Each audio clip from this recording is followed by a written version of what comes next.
Hey everyone, I'm Crystal Jigrup, and this is Empowered by Women. In August of 2021, I launched Book of Bijou, which is a line of chic and innovative jewelry storage.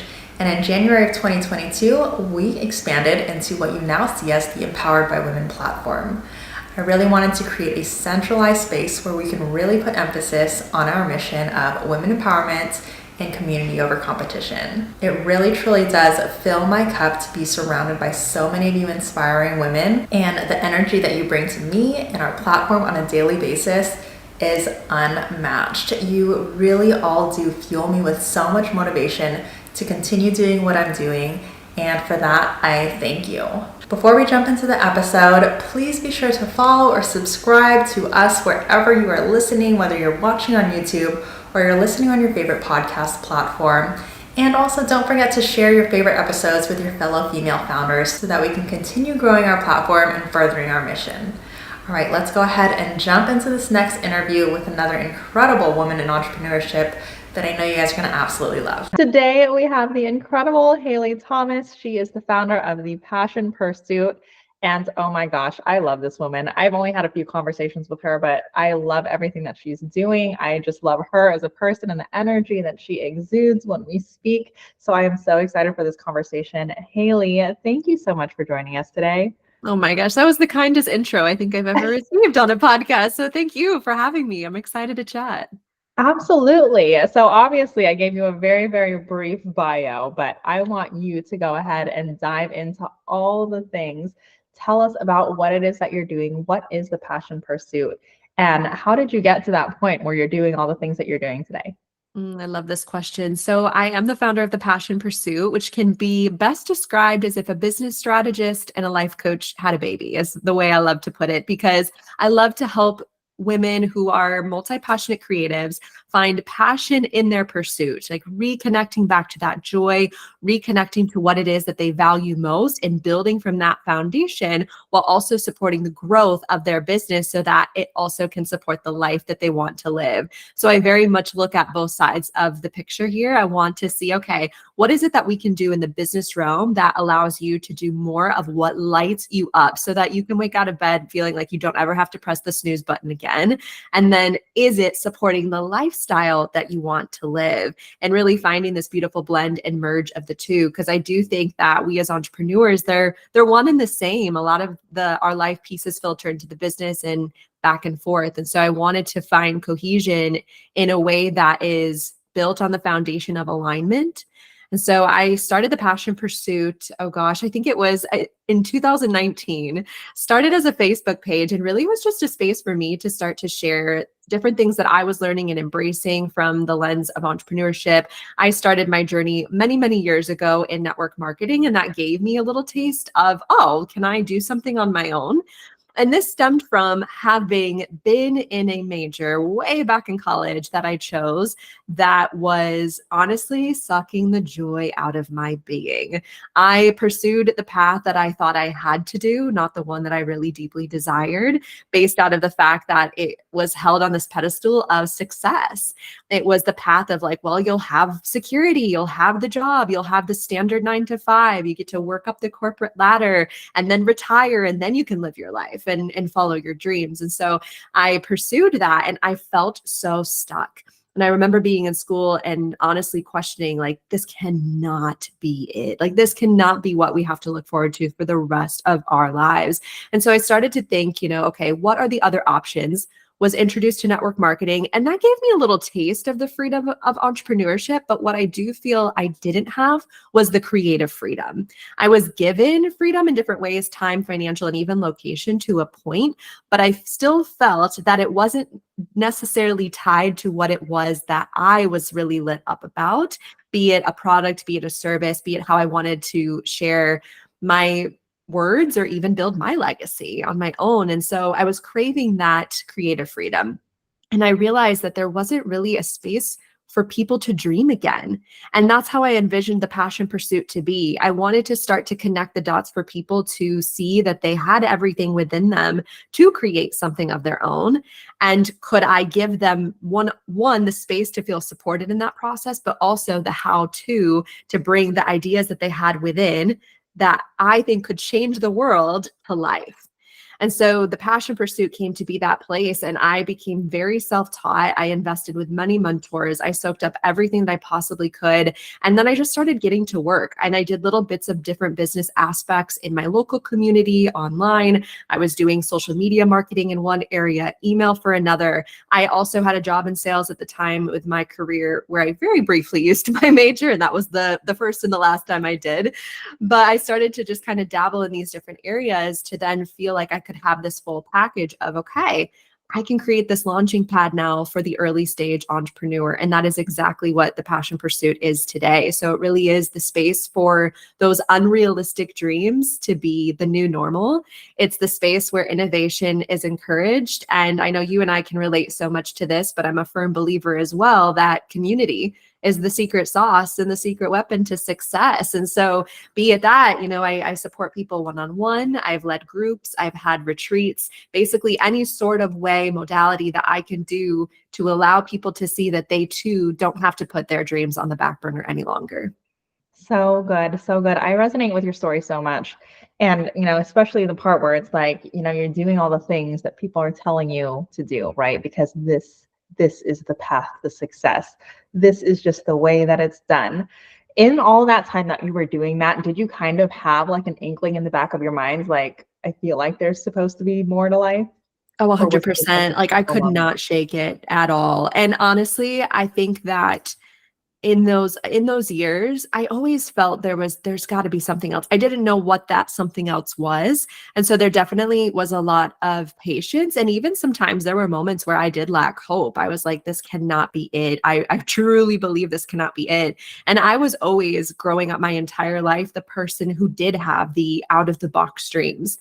I'm a very naturally creative person. I absolutely love music. Something that a lot of people actually don't know about me today is that I grew up singing my entire life. And my plan was actually to pursue music full time.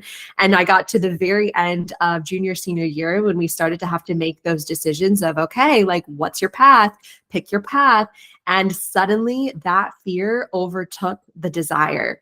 And I did not in that season have the environment to really lift me up. I was also surrounded by that fear. And I get it now. Like I don't say like, oh, I blame my parents or I blame my family or mentors or whoever. Like I totally understand that fear was just it's out of a loving place, right? Of wanting to protect you and wanting you to have success and security in life. Like I totally, totally see that. And I think if I were where I'm at now and with what I know now, I would not have let the fear of other people dictate what I wanted to do. But me being a young 17-year-old kid, I was like, okay, well, you guys are all scared. So then I must be scared too. And it overshadowed that confidence that I had growing up, knowing that that was exactly what I wanted to do. So then shifting and going to school for something that I thought I had to, very different feeling I had never experienced before, and realized very quickly that this was not something that I wanted to stay in very long. Yeah, the more that you talk about your story, the more I'm like, this is my story. Except yours is music and mine was fashion. I thought I was going to be a fashion designer, and then I want to go to fashion school. So with music in particular, like with all of these very like creative, like artsy things, it's kind of like this common sentiment that it's not like a real career, right? It's hard to make money in that. Were those the kinds of things that you were hearing in this environment that you were in at the time? Absolutely, because for me, there was no option to not go to college. Like that was the path that I was very much hearing around me that I needed to pick. But the problem was the schools that I was looking at for music or for theater, for performance, were all at least $50,000, $60,000 a year. So you're actively choosing to go into hundreds of thousands of dollars of debt for a career that you may not even get a job in. And so, of course, like the security conversation is a very, very loud one when it comes to the arts, and it is a very competitive industry. And I think, too, there was a piece of me that growing up, it was always a place of joy. And it wasn't necessarily something that, if I look at it now from the lens of had I pursued it as a profession, would that have taken away from the love that I have for the music?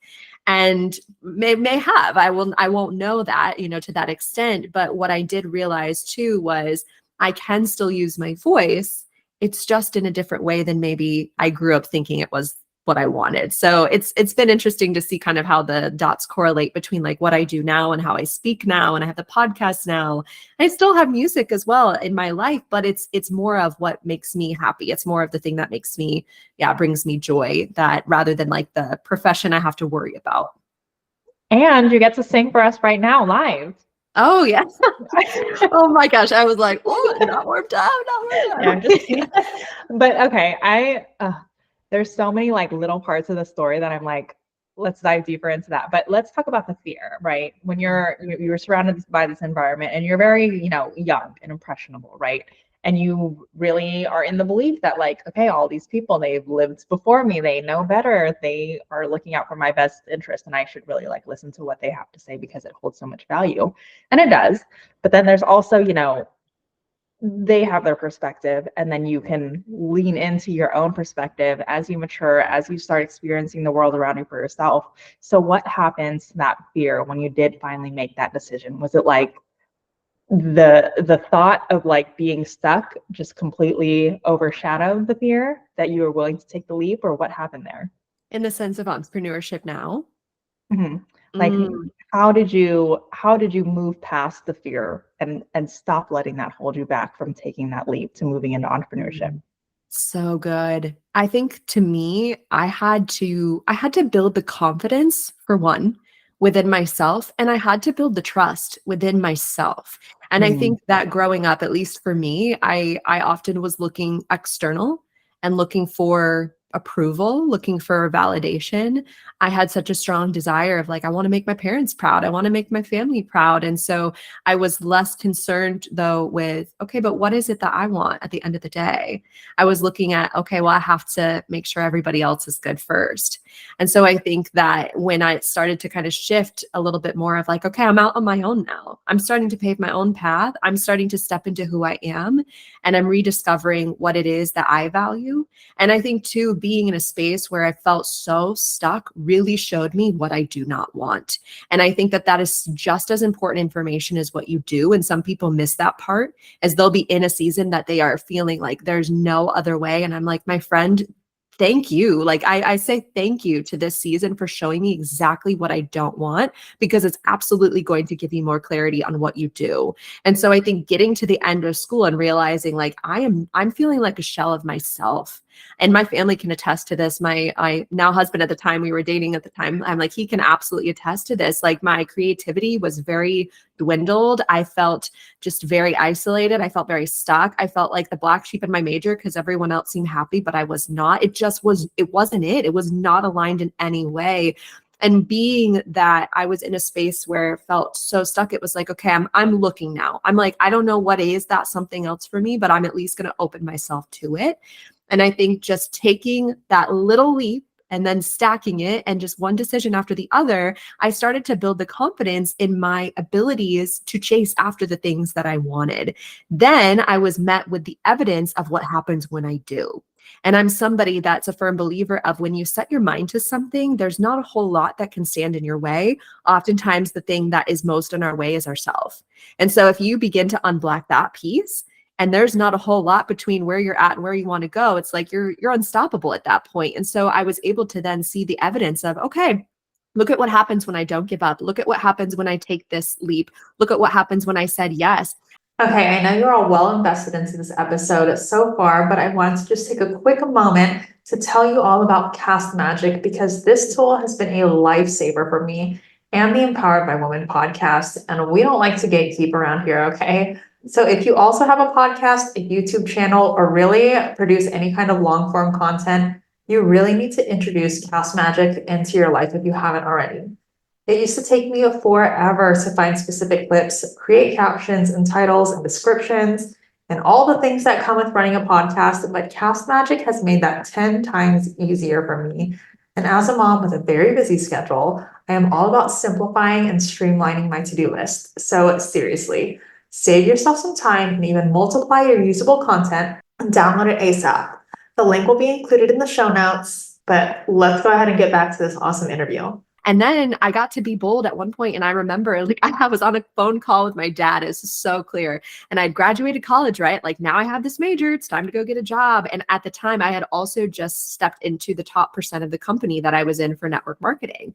And I called him and I said, Dad, I don't think I'm going to get a job right away. I'm actually doing really well. I am loving this work. And I feel that I'd be doing myself a disservice by not seeing what I'm capable of if I just keep going.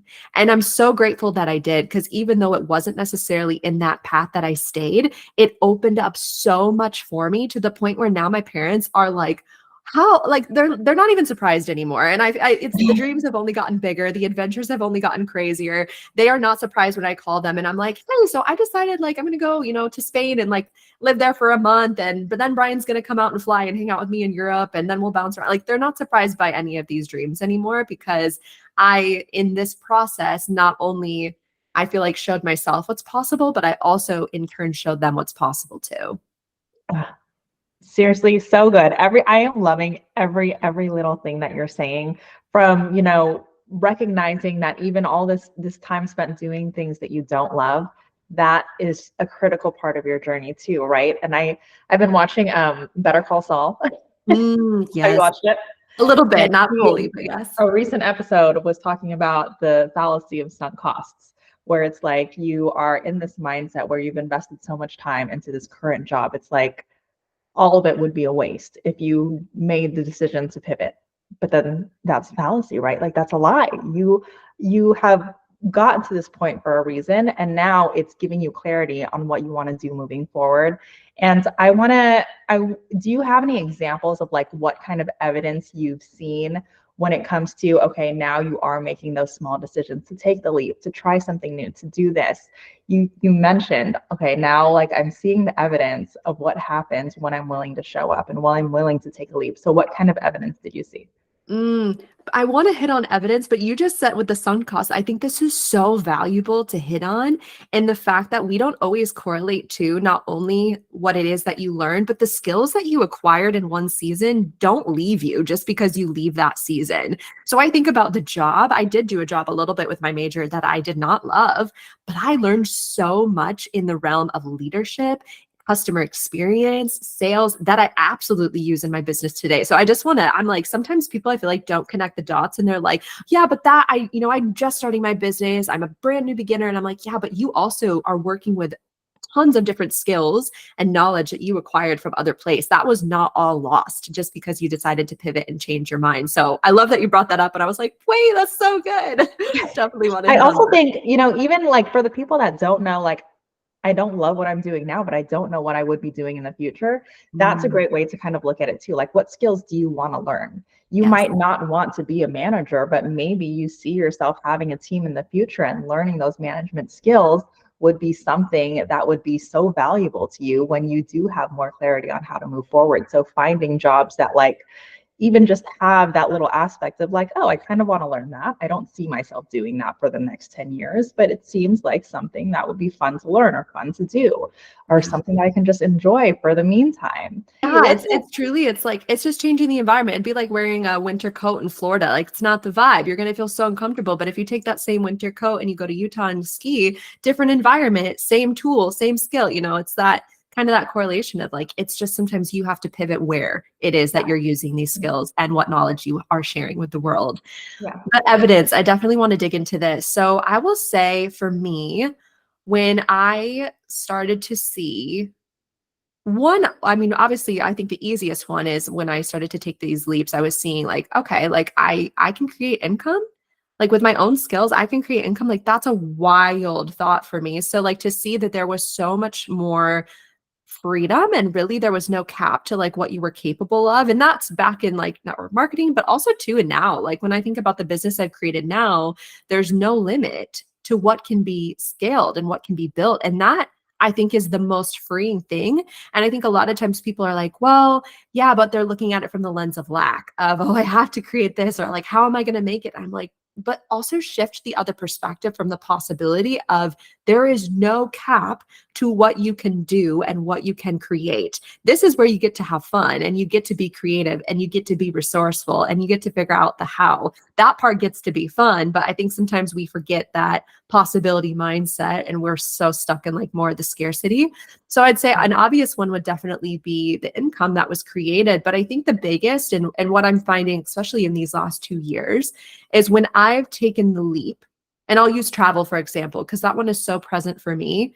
Last year, and I'm married, by the way, for those who do not know, we do not have kids yet in this season, but it's not like a normal thing for a spouse to just like up and leave for a month to pursue a dream and go like live in Spain for 4 weeks without her husband. Like he does not work remote, but it was always a dream of mine to live abroad. I was introduced to this experience to do so. And he was so incredibly supportive for me to pursue this dream because like now's the time, all of that.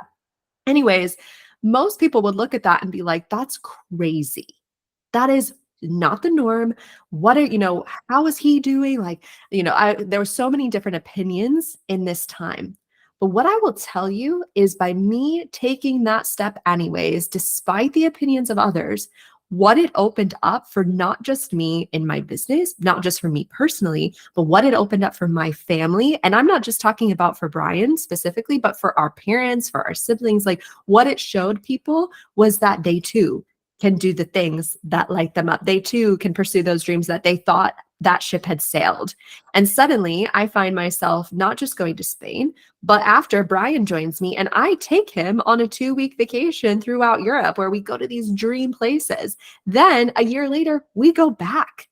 And so and now we're dreaming about like this being a new normal, which was not the conversations we were having before. We thought about Europe as the example of like, this is a one time every maybe 10 years if we get to, like, it was such a crazy big dream to now here we are going back to back years and talking about how as we have kids, like we want to bring them too. And so this dream of mine now just expanded to the dream of ours. And it's also expanded to my parents being like, oh, we want to go there too. Like maybe we can take a family trip. And suddenly there's a ripple effect. And I think sometimes we wait for the approval or the validation from other people. But what I find is if you are a creative, if you find that you're a creative, you're an entrepreneur, my friend, that means you just actively are signing up to be the pioneer. You were meant to pave the path. You were meant to go first. And that's wildly uncomfortable. You will absolutely be signing yourself up to be incredibly misunderstood. But you know what? The ripple effect of you making that decision to go for it anyways, I promise you, does pay off down the road. It just takes some time to see it. Yeah, and that misunderstanding can also be very temporary because what you said before with like your parents, like in the beginning when you were making all these decisions to like start your own business or go do network marketing or whatever, there was kind of like a hesitation there. And like, are you sure that's what you want to do? Like, we'll see. Like, let's just play it by ear and see how it goes. But now, anytime you do share your big dreams, you're like, oh yeah, that's great. Go ahead, have fun. They're like, Haley's going again. Where are you going next? Like they're expecting it now.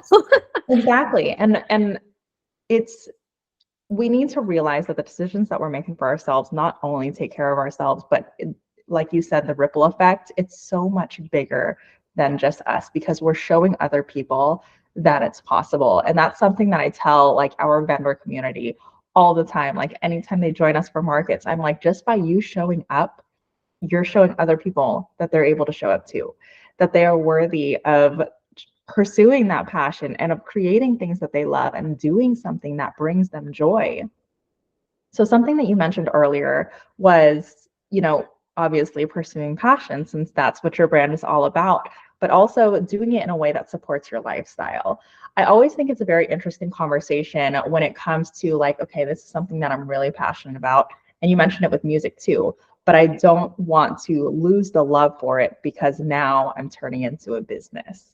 So kind of talk to us about like how do we prevent ourselves from losing that initial love for the passions that we start pursuing a little bit more seriously. This is so important. And I think it's not something we run up against until we're already in it and then we resent the thing that we've created. So I do think having a level of boundary and really defining like this piece is something I want to share. this is the piece that is meant to impact others. It's meant to be of a service or of a product that I want to share. Or the other is this piece gets to be for me. So a very different story than I thought that I would be following is like music now is the thing for me. It's not the thing that I decided to make my career. And I actually feel really, really good about that. But what came out of my whole story with that being my passion and then not pursuing it and that, the stuckness and then the desire for more and all of that came the passion pursuit. And so now it's like I love nothing more than connecting people back to what lights them up, what brings them joy, and how they can create from that place. But what I will say is even I have to check myself too. Am I prioritizing the things that I love and the things that make me happy and the things that I want to pursue outside of the business?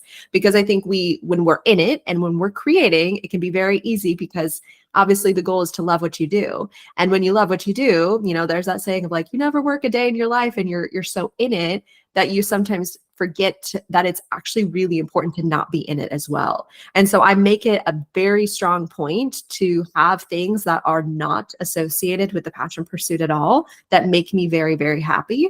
And when I'm not prioritizing this, it absolutely affects my excitement to help other people pursue their passion and their joy if I'm not doing the same. And I'll never forget, I was in a season where, I was very busy, stacking my schedule, like trying to build the passion pursuit and all of that, and was feeling very burnt out and very resentful. And then I started to question my dream. I'm like, oh my gosh, is this even what I want? And I had a friend who, thank goodness, saw the problem that I wasn't able to see. She's like, Haley, when was the last time you sang? Like, when was the last time you like just took a step back from everything and like took a girls trip or went outside or just like did these things that were about who you are and not what you felt you had to do? Not just for the sake of responsibility and impacting others. And I was like, yeah, it's been a minute. And as soon as I then began to prioritize that to the point where I color code my calendar and I put joy on my calendar in yellow. And if I don't have enough yellow on my calendar for the week, then I know I'm not doing enough for me. And that's just as much of a priority. And so I feel like it's having the discernment to know this is something that is meant for others and I want to share, or it's okay to have the things that are just meant for you. And I think sometimes that can be really hard because we desire to impact and we desire to help people. And suddenly it's like we're overextending ourselves doing all the things. But sometimes it just gets to be for you. And that is enough. Like you do not have to prove yourself at every single point of your life. You're not achieving or you don't have to overachieve or check the boxes just to say, well, I can do all these things. It's like, have the discernment to know what's what. Yeah. Yeah. Creating just for the sake of creating, right? Yes. Because going back to all the things that you love, and I love that you put it on your calendar. I was listening to a keynote recently and he was talking about like, put on your calendar, like actually schedule it out, do nothing, right? We're so always like caught up in like doing and wanting to make an impact. But if we're not taking the time to care for ourselves and to kind of step back and just relax or reflect or whatever it is that really like refills our cup, then we're really diminishing our ability to make the impact we were destined to make. Absolutely. We could go on and on about this, but I know we're nearing the end and we cannot end this conversation without talking about community. Yes. Because I know you are very big on community. I am obviously very big on community. So talk to us about that process, because I feel like, whether a brand really puts it out there as like one of their priorities, community, it affects every single one of us, right? And it's often not an easy thing to build, at least not organically or not in a way that like feels really good. So talk to us about how you've built your community and what might be some key tips that you could share with our audience on how they can start building their own. I think we see other communities out there and we think, gosh, like, I just wish I had that. I just wish I could be a part of that. And what I would say too, first and foremost, before I ever built community, I was in community and I was learning as a member. And I was helping others within that community. I was seeing what other leaders were doing. I was having an understanding of, okay, this is feeling supportive as a member. And maybe this part is feeling like it's not feeling as supportive. And I was taking all of that in as information of, okay, if I want to build community, be it a group program that I'm leading, be it locally, be it an event I want to have or a retreat, I want to make sure that there's a safe environment for people to be exactly who they are. I want them to feel that they can speak their mind and share their dreams and have that safe place to do. I want to instill an environment of collaboration and support across the board. And so I think for me, before there was ever even building, there was being in it and soaking it up that way. I also too will never, never, never, ever stop preaching this out to the world that the most important thing that I had along the way in building my success was the fact that I had community. I would not be where I am with the success that I have, with the business that I have. I would not be doing any of this if I did not have the backing of multiple communities. I got plugged in very, very early on. And I'm grateful because I think it's easy to feel like you are an outsider. You are the black sheep. If you are, especially the first entrepreneur in your family or in your friends back from school, you may feel like that you're just on another planet and nobody gets it. Find your people. And I promise you they're out there. If you're listening to this, obviously, like there's community right here available to you. Like it's so, so important. And I think for that, having that understanding of how important it is, I had the desire then of like, okay, I want to create those spaces for people. And so I feel like for me, the biggest points of community is one, I want to make sure that everyone does feel like their voice is heard. And that can be through different ways. Maybe that's, there's a roundtable discussion and we are actively choosing to have a discussion. Maybe there's a forum that somebody can fill out to make sure like if there's a problem, like they can reach out, like there's safe places for people to communicate and make sure that they are feeling seen, heard, and of course understood.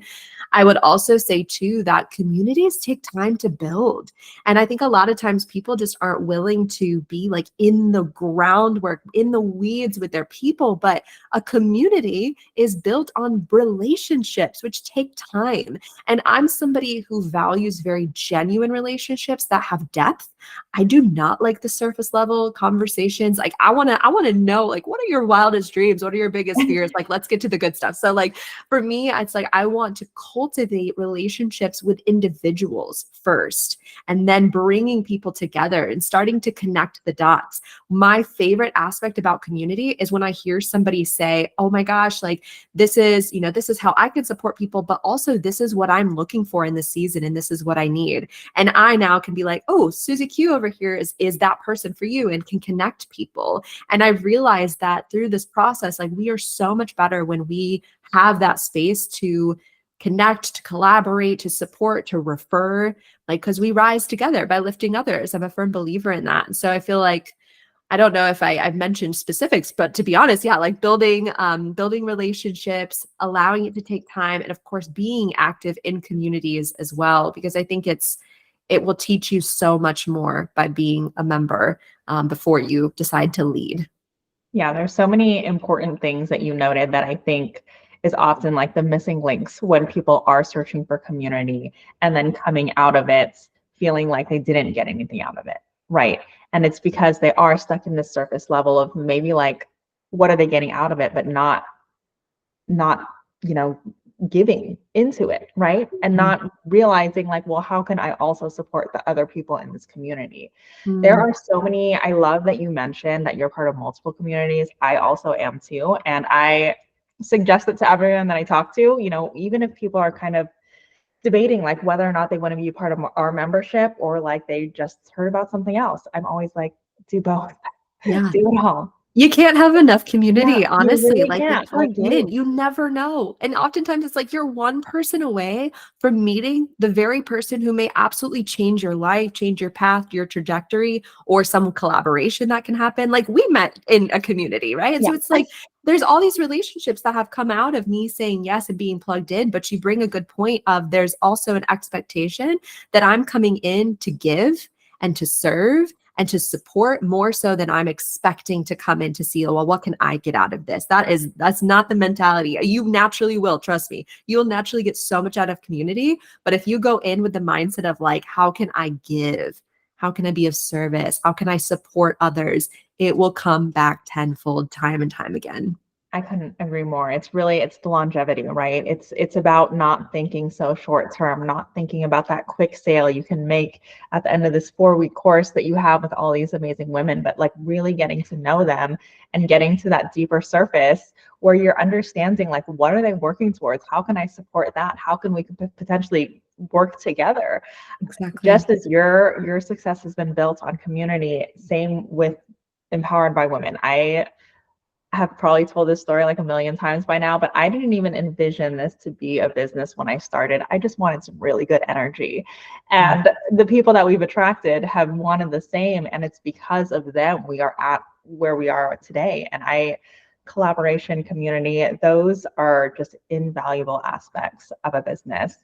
Haley, we're going to talk some more, obviously. I would love to have you back for a second time around because I feel like there's so much that we will probably end up building together that there's just the sky's the limit in terms of what's to come. So I feel like updates will be needed in the future. But anyways, you have been such a joy. I feel like our audience has been able to feel your light. I know I have every single time I've chatted with you.